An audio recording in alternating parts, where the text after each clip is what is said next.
ഭഗവാൻ നരസിംഹമൂർത്തി അവതരിച്ച ആ പുണ്യസ്തംഭം ഇന്നും നിലനിൽക്കുന്നു. ഒരു ജീവനുള്ള ശരീരത്തിന്റെ ചൂടും ഉള്ളിൽ നിന്നും മുഴങ്ങുന്ന സിംഹഗർജനവുമായി അഹോബിലം ക്ഷേത്രത്തിലെ ആ മഹാ അത്ഭുതം. അധർമ്മം വിശ്വരൂപം പൂണ്ട ഒരു കാലഘട്ടമായിരുന്നു അത്. അസുര രാജാവായ ഹിരണ്യകശിപു താനാണ് ഈ പ്രപഞ്ചത്തിന്റെ ഏകനാഥനെന്ന് പ്രഖ്യാപിക്കുകയും തന്നെ ആരാധിക്കാത്തവരെയെല്ലാം ക്രൂരമായി ശിക്ഷിക്കുകയും ചെയ്തു. എന്നാൽ അവന്റെ കൊട്ടാരത്തിൽ തന്നെ ഭഗവാൻ നാരായണന്റെ പരമഭക്തനായ പ്രഹ്ലാദൻ ജനിച്ചു. പ്രഹ്ലാദന്റെ ഹരിഭക്തി തടയാൻ ഹിരണ്യകശിപു ആവുന്നത്ര ശ്രമിച്ചു. മലമുകളിൽ നിന്ന് തള്ളിയിട്ടും വിഷം നൽകിയും കാട്ടാനകളെ കൊണ്ട് ചവിട്ടിച്ച് നോക്കിയെങ്കിലും ഭഗവാൻ നാരായണന്റെ കാരുണ്യത്താൽ പ്രഹ്ലാദന് ഒന്നും തന്നെ സംഭവിച്ചിരുന്നില്ല. ഒടുവിൽ ക്രോധം മൂത്ത അസുരരാജൻ തന്റെ പുത്രനോട് ചോദിച്ചു, എവിടെയാണ് നിന്റെ ഹരി? നീ വിളിക്കുന്ന ആ ദൈവം എവിടെയാണുള്ളത്? പ്രഹ്ലാദൻ വിനയത്തോടെ പറഞ്ഞു, എന്റെ ഭഗവാൻ, എന്റെ നാരായണൻ തൂണിലും തുരുമ്പിലും അണിവിട മാറാതെ എല്ലായിടത്തുമുണ്ട്. അത് കേട്ട് പരിഹാസത്തോടെ ഹിരണ്യകശിപു തന്റെ മുന്നിലിരുന്ന ഭീമാകാരമായ കൽത്തൂൺ ചൂണ്ടിക്കാണിച്ചു. എങ്കിൽ ഇതിലുമുണ്ടോ നിന്റെ വിഷ്ണു എന്ന് ആക്രോശിച്ചുകൊണ്ട് ഹിരണ്യകശിപു തന്റെ ഗദ കൊണ്ട് ആ കൽത്തൂണിൽ പ്രഹരിക്കുകയും ചെയ്തു. ആ നിമിഷം പ്രപഞ്ചത്തിന്റെ അതിരുകളെ വിറപ്പിക്കുന്ന ഭീകരമായ ഒരു ഗർജനം ഉയർന്നു വന്നു. തൂൺ പിളരുകയും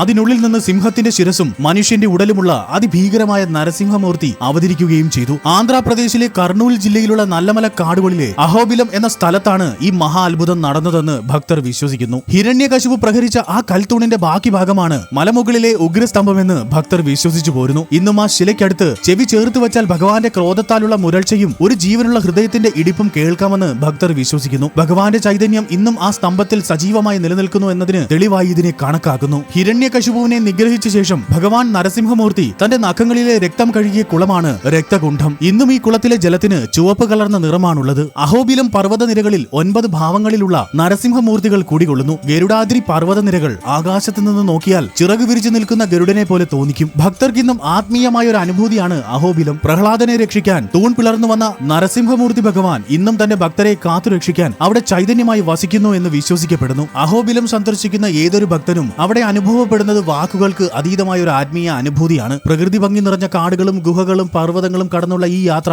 നരസിംഹ ഭഗവാന്റെ സാന്നിധ്യം ഓരോരുത്തരുടെയും ഹൃദയത്തിൽ തൊട്ടറിയാൻ സഹായിക്കുന്നു. ഈ പുണ്യഭൂമിയിലൂടെ നടക്കുമ്പോൾ പ്രഹ്ലാദന്റെ അചഞ്ചലമായ ഭക്തിയും അധർമ്മത്തിനുമേൽ ധർമ്മം നേടിയ വിജയവും നമ്മുടെ ഉള്ളിൽ തെളിഞ്ഞു നിൽക്കും. കഠിനമെന്ന് തോന്നുന്ന പർവ്വത പാതകൾ പോലും ഭക്തർക്ക് മനസമാധാനവും ആത്മബലവും നൽകുന്ന വഴികളായി മാറുന്നു. നരസിംഹമൂർത്തിയുടെ അനുഗ്രഹം തേടി ഓരോ വർഷവും ആയിരക്കണക്കിന് ഭക്തരാണ് ഇവിടെ എത്തുന്നത്. വിശ്വാസത്തിന്റെയും ഭക്തിയുടെയും ഉത്തമ ഉദാഹരണമായി അഹോബിലം ഇന്നും നിലകൊള്ളുന്നു. നരസിംഹ ഭഗവാൻ വസിക്കുന്ന അഹോബിലത്തിന്റെ ഈ വീഡിയോ നിങ്ങൾക്ക് ഇഷ്ടമായാൽ ലൈക്ക് ആൻഡ് സബ്സ്ക്രൈബ് ചെയ്യൂ. ഓം നമോ ഭഗവതേ വാസുദേവായ.